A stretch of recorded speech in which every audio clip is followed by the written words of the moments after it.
Assalamualaikum warahmatullahi wabarakatuh. Perkenalkan, nama saya Muhammad Akmal Farsa dengan NIM 205 1050 142. Saya berasal dari jurusan Teknologi Hasil Pertanian, Fakultas Pertanian. Pada kesempatan kali ini, saya akan menjelaskan kegunaan aplikasi SPSS. Yaitu SPSS adalah sebuah software pengolah data statistik atau yang digunakan untuk analisis statistik interaktif atau batch. SPS ini juga merupakan kepanjangan dari Statistical Package for the Social Sciences. SPS ini memiliki tampilan yang user friendly ya, dengan cara penggunaan yang sangat mudah. Nah, SPSS ini biasanya digunakan untuk pengolahan dan menganalisa data yang memiliki kemampuan analisis statistik serta sistem manajemen data dengan lingkungan grafis atau aplikasi ini biasanya digunakan untuk ilmu sosial yang berkembangan berikutnya digunakan untuk berbagai disiplin ilmu. Nah, SPSS ini ruang lingkupnya sangat luas, yaitu digunakan pada peneliti pasar, kesehatan, perusahaan, survei, pemerintah, pendidikan, organisasi pemasaran, dan sebagainya. Selain analisis statistik, manajemen data atau seleksi kasus penajaman file, pembuatan data dan sejenisnya seperti turunan dan lainnya, dokumentasi data juga merupakan fitur-fitur dari software dasar SPSS. Nah, tanpa panjang lebar lagi, mari kita langsung saja ke aplikasinya. Tampilan aplikasinya seperti ini ya, IBM SPSS Statistik. Kebetulan saya menggunakan versi 22, yang dimana versi 22 ini adalah versi yang cukup bagus sekarang ini. Nah, versi yang 20 ke atas itu adalah versi yang disarankan atau versi yang bagus. Dan saran saya, kalian jangan mendownload versi di bawah versi 20-an, karena versi 20-an itu sudah sangat sudah ketinggalan zaman atau sudah lama, dan udah nggak kompatibel lagi untuk dipakai. Nah, langsung saja. Oke, ini yes. Nah, ini saya akan buka aplikasinya.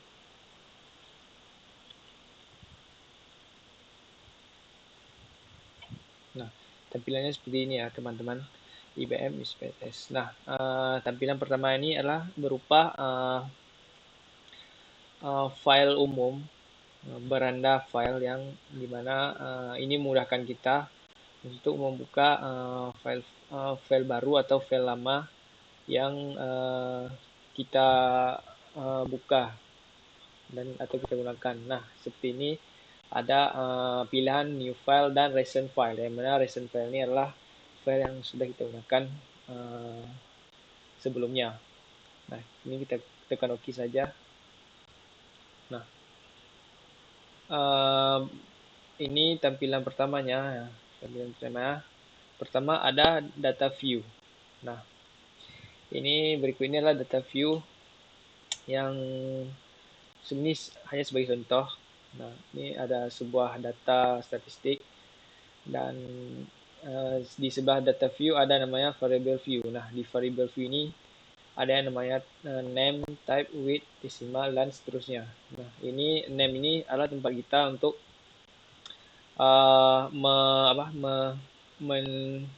menomori atau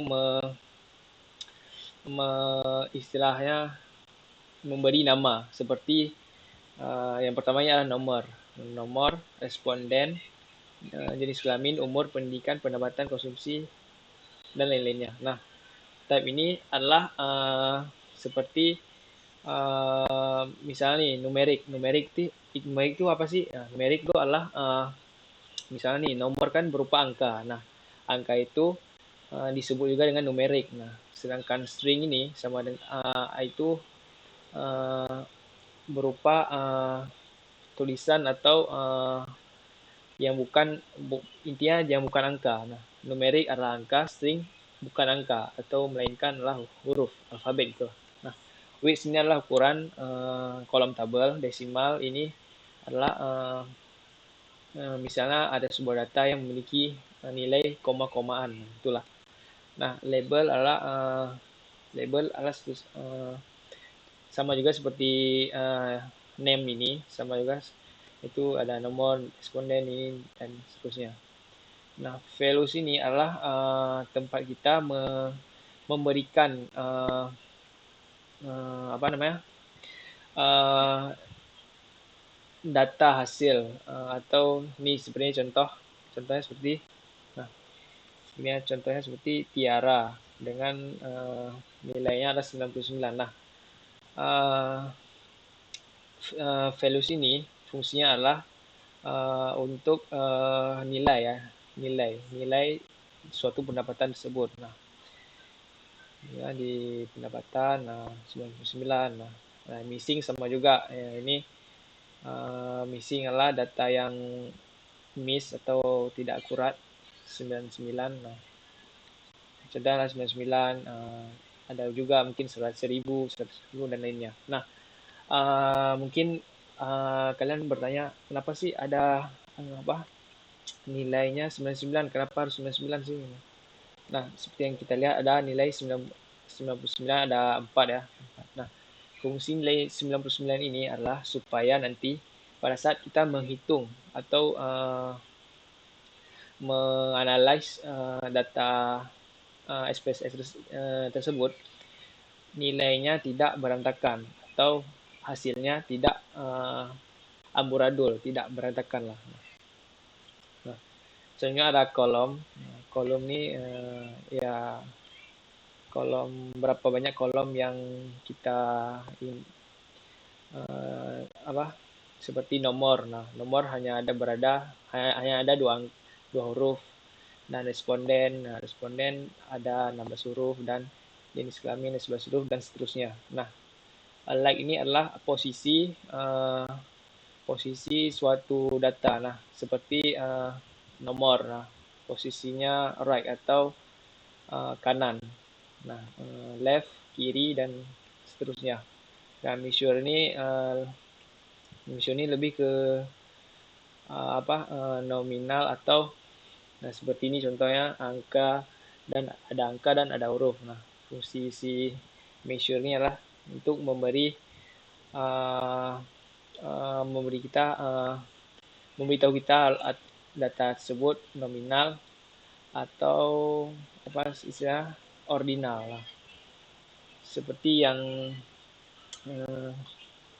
di pelajaran statistika kita sudah dijelaskan ada data nominal, ordinal, dan skala.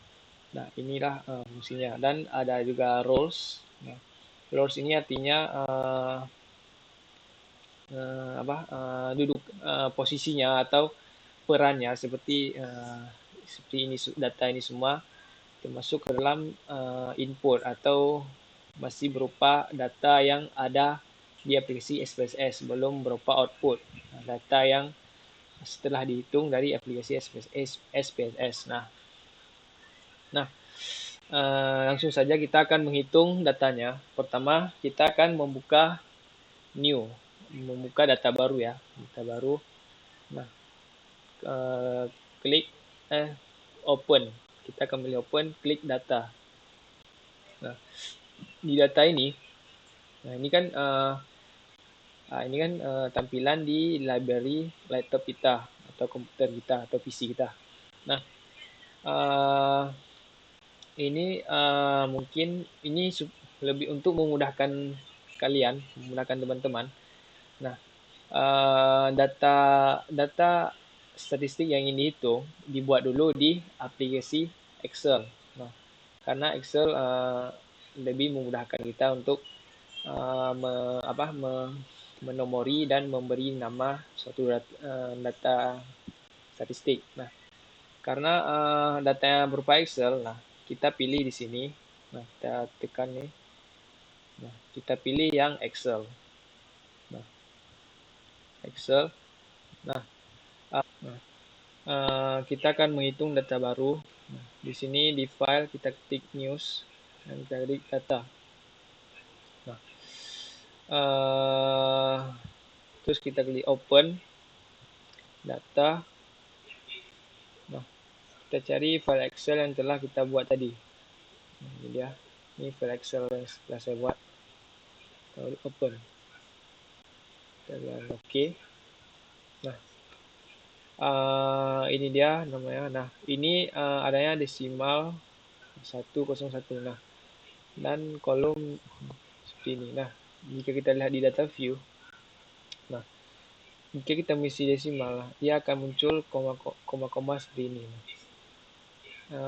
Caranya adalah kita harus mengubah semuanya menjadi 0. 0,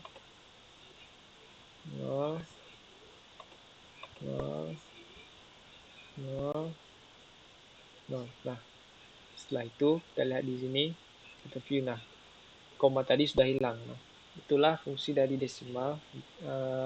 Memang jika kita memasukkan data di Excel, dia akan muncul koma-koma seperti tadi. Nah, ini nomornya kita ubah saja di sini. Nah, kita geser dikit. Oke, nah, ini adalah penampakan dari data input SPSS.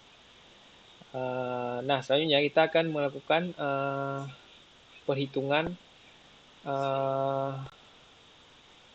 statistik deskriptif. Nah, kita akan melakukan penghitungan deskriptifnya. Nah, misalnya nih, kita akan menghitung umur. Nah, umur dari responden kita. Nah, terus, nah ingat yang dapat diukur hanyalah responden yang memiliki angka, memiliki nilai. Nah, ya. Nah, kita ini hanya sebagai contoh ya. Ini kita akan menghitung umur, pendapatan, dan konsumsi dari data input SPSS tersebut. Nah, sebelum kita menghitungnya, kita klik di bagian option. Nah, di sini kita uncentangkan standard deviation-nya dan minimum maksimumnya. Nah, kita tinggalkan mean dengan variabel list-nya saja. Nah, setelah itu, setelah semua sudah di-uncentang, setelah itu kita tekan continue. Nah, setelah kita sudah men-setel dari option-nya, sekarang kita klik OK. Nah, seperti yang kita lihat, nah langsung keluar data analyze deskriptif dari data SPSS yang tadi kita hitung. Nah, seperti yang kita lihat umur. Nah, ini nilai yang kita dapatkan setelah kita menghitung data SPSS input tersebut. Baik, sekian penjelasan penghitungan aplikasi SPSS. Baik, sekian video tutorial penggunaan aplikasi SPSS yang dapat saya sampaikan. Lebih dan kurang saya mohon maaf. Assalamualaikum warahmatullahi wabarakatuh.